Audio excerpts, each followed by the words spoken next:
people are. Black people always complaining about Michael Jordan, saying that he never talks about anything racial. Listen, he's a billionaire. He got $2-3 billion. He's a nice man. He's friendly. He stays out of his, all his. It's not his job description. For decades, since the 1980s, black people have been criticizing Michael Jordan, saying that he doesn't talk about anything political. He doesn't have to. He does. He's not into race. He's into the only thing back in the 80s, 90s, 2000s. All he cared about was basketball. Basketball, being competitive.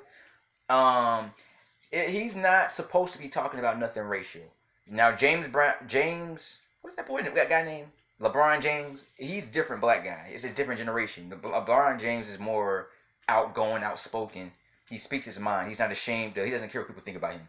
And he's speaking his mind about racism and giving his thoughts on it, and people still like him. He's not losing no money. He hasn't lost his career because he's speaking out about it. But back in the 80s, 90s, a lot of NBA players were not supposed to talk about anything political, race, nothing racial. Because if you talk about anything racial, it might offend a lot of white people, and they might lose money, and they might lose business. And I think you can talk about anything you want. You can do it. Like even Dennis Rodman never talked about it, about racism. He did crazy stuff like change his hair and wear dresses. That was weird, and people thought he was homosexual or gay. But he never talked about anything racism. As long as you can do anything you want, you can say whatever you want, but just don't talk about nothing about race. That's something that they don't want African Americans to even think about. In the NBA. Charles Barkley, I think he didn't even talk about racism. I think he tried to, but he kind of stayed away from it.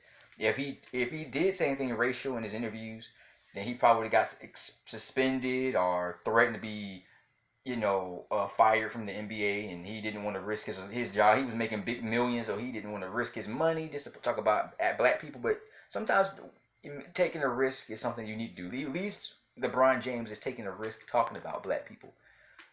But Michael Jordan will be donating $100 million a year for the next 10 years. $100 million. That would be almost about $1 billion in 10 years. So $100 million a year he's going to donate to the African American community, help African Americans succeed in life. And this is the first time he's ever did anything for black people. But the only reason Michael Jordan's doing this is because he's losing money. Because right now the world is going crazy. We have the virus out there now. People getting diseases and stuff like that. Now on top of that, we got a lot of people acting crazy or rioting, looting, and people losing their minds right now. They're stealing all his shoes. They're not paying for them. A lot of people are looting right now.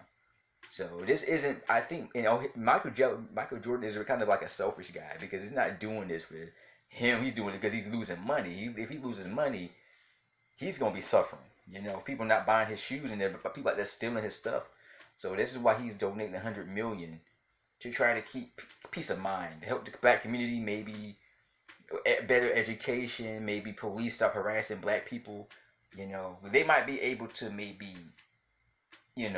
ask, they might be able to just look at black people but not harass. I think that money's going towards stopping white police people to stop harassing young black guys. These are mostly, they always harass young guys in their teens, 20s, and to stop, making black people uncomfortable. Maybe stop beating up on black people, or no more arresting people because they don't show their ID. Maybe giving black people more civil rights, where people can refuse to give their ID.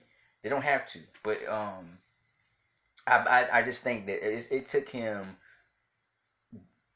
Michael Jordan, nearly 40 years to actually talk about racism. He's been talking about racism a lot lately, and that's pretty good because we like to hear his thoughts on it. Mr. J here, peace.